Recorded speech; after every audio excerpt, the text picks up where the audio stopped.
अस्सलाम वालेकुम। जैसा कि आप जानते हैं कि एग्ज़ामिन दिल यादोस में जो आपका स्पीकिंग का पार्ट होता है जिसमें आपने बातचीत करनी होती है, उसका पहला तारिया ये है कि आपको कोई मजमून दिया जाता है, उसके ऊपर आपने 2 से 3 मिनट तक बात करनी होती है। आज की वीडियो इस लिस्ट का पार्ट 4 है जिसमें हम सीखेंगे बीमारी के बारे में। तो जैसे कि आप देख रहे हैं, ये आपका टॉपिक है इन्फर्मेदाद। इन्फर्मेदाद सिग्निफिका बीमारी। और इसमें हम बात करेंगे कि अगर आप फ़र्ज़ करते हैं आपको तारिया ओरल में एग्ज़ामिन में ये उन्होंने पूछा है कि आपको कोई बीमारी हुई थी तो आप उसके ऊपर बात करें, तो वो किस तरह आपने बात करनी है, किन किन पॉइंट्स को आपने डिस्कस करना है, ये सब हम लोग आज की वीडियो में देखेंगे। ओके, सबसे पहले आ जाता है कि क्या बताना है, व्हाट टू से। इसे हम देख लेते हैं। bien, ये मैंने छोटा सा आप लोगों के लिए चार्ट तैयार किया है जिसमें जैसा कि आप देख रहे हैं कि डिफरेंट पॉइंट्स मैंने मेंशन किए हैं। अगर आपने किसी इन्फर्मेदात के ऊपर बात करनी है, किसी बीमारी के ऊपर बात करनी है, तो सबसे पहले आपने बताना है क्वाल, यानी कि आपको कौन सी बीमारी थी। ग्रीपे, फीवरे, एक्सीडेंटे, क्या हुआ था आपके साथ। फिर सेगुंदो, आपने उसके सिम्टोमास बताने हैं। सिम्टोमास हम कहते हैं बीमारियों की जो निशानियां होती हैं। आप बीमार होते हैं, आप कह लें कि आपको ज़ुकाम है, लेकिन ज़ुकाम की क्या निशानी है, वो ये है कि आपको बहुत ज़्यादा सर्दी लग रही है, बहुत ज़्यादा आपको मोकोस है, और इसके अलावा आपको सांस लेने में प्रॉब्लम है। तो ये सब जो है उस बीमारी की निशानियां हैं, सिम्टोमास है। तीसरा पॉइंट आपने बताना है कि क्वांतो, आपको कब ये बीमारी हुई थी। मौसम आप बता दें, टाइम बता दें, पिछले साल, पिछले महीने कब बीमारी हुई थी। चौथा पॉइंट है कि इसो आपने क्या किया। इसमें आपने बताना है अगर आप डॉक्टर के पास गए, कोई मेडिसिन ली, फार्मेसी गए, इमरजेंसी में गए, आपने क्या किया, कौन कौन से स्टेप्स लिए। और लास्ट में आपने मेडिकामेंटोस ई कूरा, यानी कि अपने दवा और इलाज के बारे में बताना है। आपने बताना है कि आपने कौन कौन सी मेडिसिन ली उस बीमारी से ठीक होने के लिए और कितनी देर लगी आपको ठीक होने में। 2 हफ्ते, 3 हफ्ते, यहाँ पे आपने थोड़ा सा टाइम बता दिया। bien, अब हम देख लेते हैं तारिया ओरल, यानी कि इसमें मैं आप लोगों को थोड़ा सा स्पीकिंग करके बताऊंगी कि हमने किस तरह बातचीत करनी है। लेकिन उससे पहले यहाँ पे हम दोबारा से इस चार्ट को देख लेते हैं। आप जब ओरल में जाएंगे, जैसा कि आप सब लोगों को ऑलरेडी पता है कि आपको एक पेपर देंगे जिसमें आपके क्वेश्चंस लिखे होंगे, और उसके बाद आपको एक सेपरेट पेपर देंगे जिसमें आप अपने नोट्स थोड़े से बना सकते हैं। तो वो नोट्स इसलिए होते हैं ताकि अगर आप बाद में बातचीत कर रहे हैं और कोई चीज़ जहन से निकल गई है तो आप उसमें से थोड़ा सा देख के अपनी बात को कंटिन्यू कर सकते हैं। तो इस तरह यहाँ पे थोड़े से आप कह लें कि मैंने नोट्स बनाए हुए हैं। इन्फर्मेदाद कौन सी है, ग्रीपे। उसके सिम्टोमस, निशानियाँ क्या हैं, डोलोर दे cabeza, cuerpo y garganta, यानी कि सर में दर्द, जिस्म में दर्द, गले में दर्द। मारेओस, चक्कर। फीब्रे, बुखार।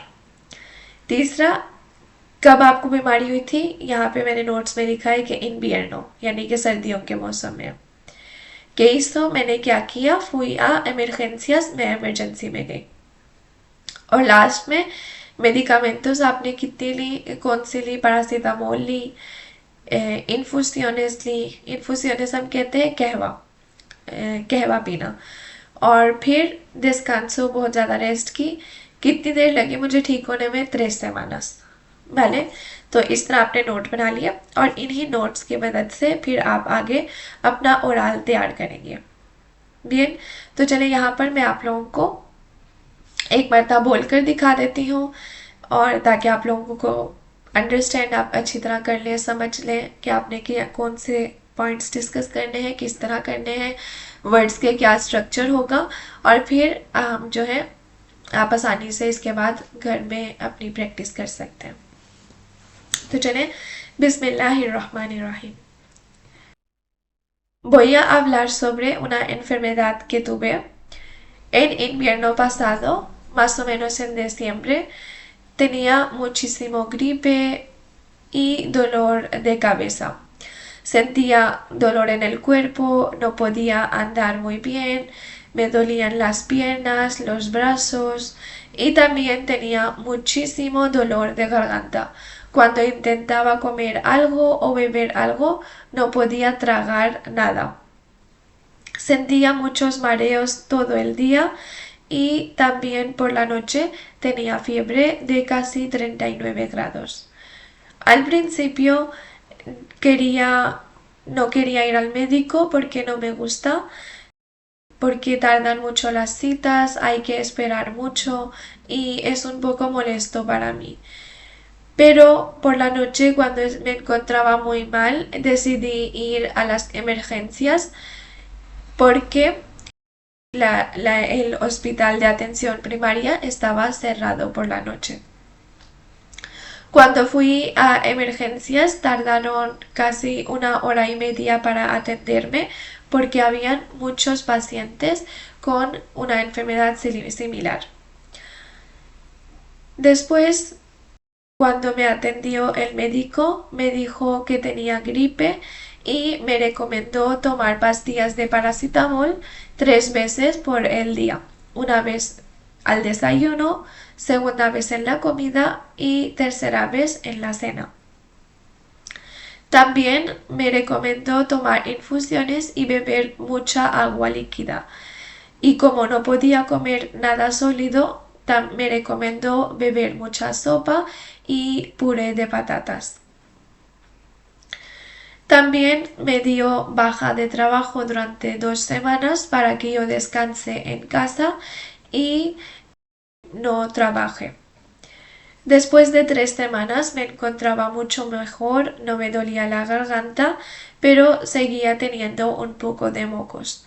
Poco a poco empecé a salir al sol. Cuando tomaba mucho sol me sentía muy bien y más o menos tardé 3-4 semanas en curarme.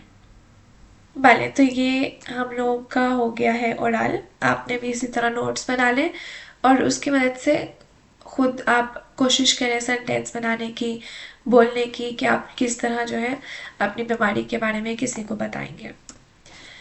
ठीक है, तो ये है आज की वीडियो। उम्मीद करती हूँ कि आपके लिए फ़ायदेमंद साबित होगी, आपको आज बहुत कुछ सीखने को मिलेगा।